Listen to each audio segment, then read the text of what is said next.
filthy ketchup. Today's topic is a very, very important one. But before we get into that, I just want to wish everyone a beautiful Sunday morning. I hope you're enjoying the sun, this gorgeous weather. Look, absolutely beautiful. And I hope wherever you are, you're living your best life in peace and security as well as you can. I hope you're as well as you can be today. That's as much as we can hope for at the moment. So today's topic is Ibogaine versus Kratom. What are they? How do they work? And should they be considered for use in opiate dependence? So let's get on the subject of what they are first of all. Ibogaine is a herbal tree bark from Africa that's powdered, and it can be taken in capsules or it can be taken as a hot drink. You can just drink it as a hot drink like tea or coffee. And what it does is it reprograms the brain, the hypothalamus. It resets it to before you were opiate dependent. So it resets the brain, and it's very the efficacy in addicts who've been addicted for less than a year is well documented, and it really does work.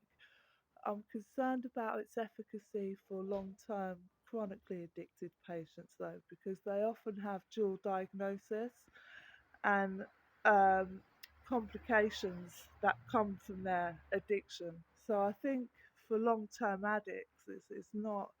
It needs to be looked at. But for people who are relatively who've been addicted for less than 2 years, Ibogaine is very, very efficacious, and I think is definitely an alternative. The problem is its legal status, which I'll get into in a minute. And the second topic of my discussion is kratom or kratom, which is an opiate, and like methadone. And what kratom is it's a powder, it's a green powder like matcha powder, and again, you can either take it in capsules or you can drink it in a hot drink. And kratom it stimulates the opiate receptors of the brain. The main ingredient of kratom is mitragynine or 7-hydroxymitragynine, which stimulates the opiate receptors of the brain in the same way that buprenorphine, Subutex, does. Subutex, buprenorphine, stimulates the opiate receptors of the brain so that they're content. So it gives you a kind of artificial high, and that's the same thing as what kratom does. It actually has been classified as an opiate, and it's been outlawed in America. The legal status here, I imagine, would be quite similar. It's difficult to get hold of, but you can get hold of most things on the internet. The problem is, when you get things off the internet and do them yourself, is the obviously the lack of medical supervision and the sort of cowboy approach. But for some people it works. For some people it works. I personally have tried Ibogaine. I ordered some Ibogaine from Amsterdam, and I tried that, and it did work. The problem is my dual diagnosis and the other complications that I had, which is why I'm questioning what why I'm questioning its efficacy for long-term and chronically addicted patients. I think that for those people, the traditional treatments, i.e. methadone, is a better option because of the trauma and everything else. So you've got two herbal um, alternatives to methadone and Subutex. You've got Ibogaine and you've got Kratom. Now, Kratom, a lot of people are concerned about because it is an opiate, but then so is methadone, and that's prescribed.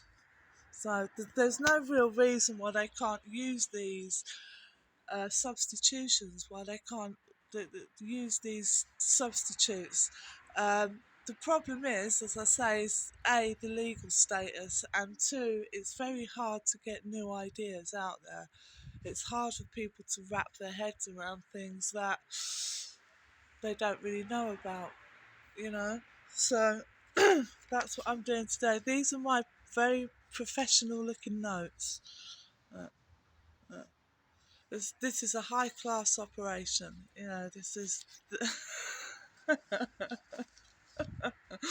I'm a real professional. I've got my notes and everything. Right. So the main, as I said, the main ingredient of kratom is mitragynine, 7-hydroxymitragynine. That's used as an opiate. So it's harder to get hold of. Ibogaine is easier to get hold of because it's not classified as an opiate.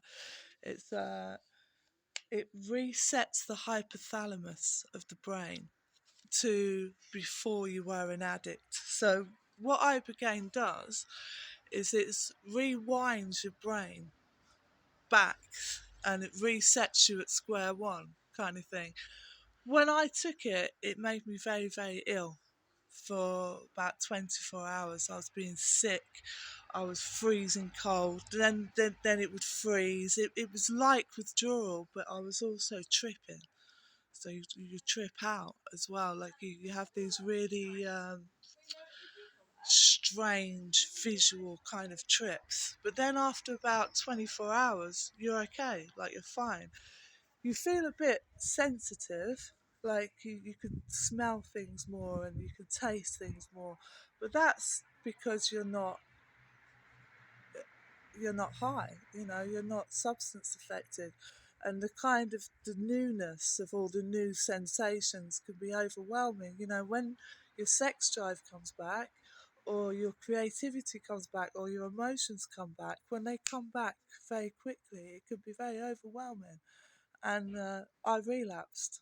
You know, I was fine for about 3 days, and then I was so overwhelmed by feeling like a normal person. I thought, no, I can't do this, and I panicked, and I relapsed, which is why I think that for long-term chronically addicted patients, I think that at the moment methadone is probably, although it's very destructive and obviously very dangerous, it's something that works and it's cheap and it's easily prescribed. But that isn't, we need to think about other ways of treating people that aren't so uh, invasive and take such a toll on the body. Like methadone is as dangerous as any opiate. You know, it could be extremely dangerous.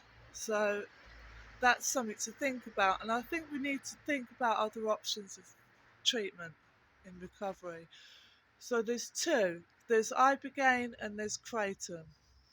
What do you think? Let me know what you think. Let me know in the comments. Put your comments up on my very professional channel. And let me know what you think. Do you think Kratom and Ibogaine are good substitutions? Do you think they could work in opiate treatment? Have you tried Kratom or Ibogaine? Let me know. Let me know if you've tried it. Let me know what you think. I'm going to enjoy this beautiful sunshine, have a walk in the park, and some breakfast. So I'm starving now. Have a beautiful day, everyone. Be kind to everyone, everywhere, every time, at home, at school, in the office, wherever you are. Be kind to people, be good to people, and be good to yourself. Love you. Bye.